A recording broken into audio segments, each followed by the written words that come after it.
আমরা আরও 4 দিনের রিমান্ড আসছে। আমরা খোঁজখবর নিচ্ছি। হ্যাঁ, এটাই আমরা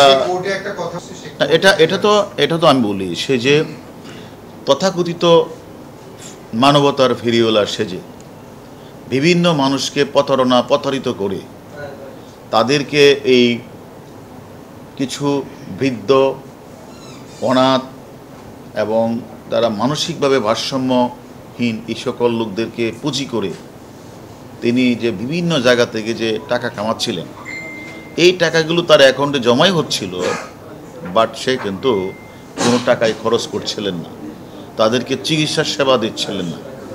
এবং সে কারণে তা আরও অনেক তথ্য আমরা পেয়েছি, এটা ভয়াবহ তথ্য, লোমহর্ষক ঘটনা, যেগুলো আমরা পরে বলবো। তদন্ত চলছে, তদন্ত শেষ না করে এগুলো আর বলা ঠিক হবে না।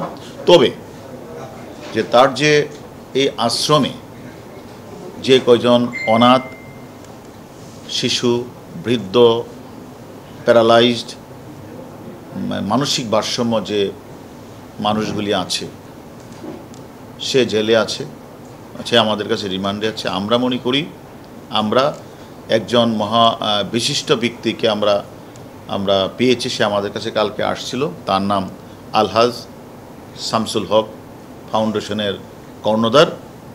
সে তাকে আমরা রিকোয়েস্ট করেছি যে আপনার তো ফাউন্ডেশন আছে, সে ফাউন্ডেশনটা দিয়ে আপনি যে আপনার ওই যে তথাকথিত মাদক সেবক যে মিল্টন সমাদ্দার, তার যে আশ্রম ওল্ড অ্যান্ড চাইল্ড কেয়ার, এই আশ্রমের বাচ্চা বা অনাথ বা বৃদ্ধ যারাই রয়েছে তাদের জন্য খাওয়া দাওয়া, চিকিৎসার সামগ্রী ব্যয়ভার বহন করে, এবং সে আমাদের কাছে সম্মত হয়েছেন এবং সব কিছুর ব্যয়ভার নেবেন। এবং সেখানে একজন কন্টিনিউয়াস একজন ডাক্তার রাখবেন, তাদেরকে চিকিৎসা সেবা দিবেন, এবং যা খরচ হবে তিনি আমাদের কাছে স্বীকার করেছেন উনি তার শামসুল হক ফাউন্ডেশন থেকে সব ব্যয়ভার বহন করবেন। না, যেহেতু আপাতত এরা আছে, আপাতত আমরা শামসুল হক ফাউন্ডেশনের যে কর্ণধার, তাকে আমরা বলেছি উক্ত ফাউন্ডেশনের বৃদ্ধ, বয়স্ক যারা রয়েছে তাদের প্রয়োজনে একজন ডাক্তার নিয়োগ করে সেখানেই রাখবেন আপাতত। তারপরে আমরা অন্য চিন্তা ভাবনা হয়তো করব। একজন শিশুকে বিদেশে পাচার করা হয়েছে এমন অভিযোগে মিল্টন সমাদ্দার আপনাদের কাছে রিমান্ডে আছে, উনি কি এই সম্পর্কে কিছু?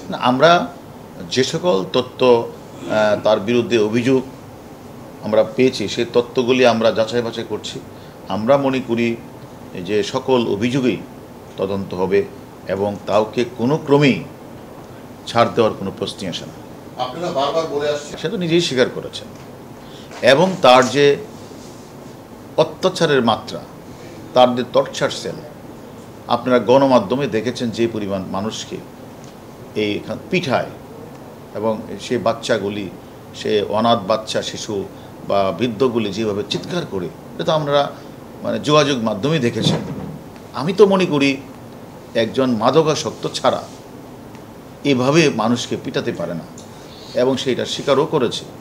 এবং সে যে ডাক্তারের সই সিল নকল করে সে ডেথ সার্টিফিকেট বানিয়ে সেগুলিকে সে কোথায় যে কবর দিয়েছেন জানাজাবিহীন, সে তথ্য কিন্তু সে আমাদের কাছে আস্তে আস্তে স্বীকার করা শুরু করেছে। আমরা মনে করি তদন্ত চলবে, রিমান্ডে আছে। রিমান্ড শেষ না করা পর্যন্ত আসলে আমরা আপনাদের সকল প্রশ্ন এখন দিতে পারবো না, আমরা পরে জানাবো।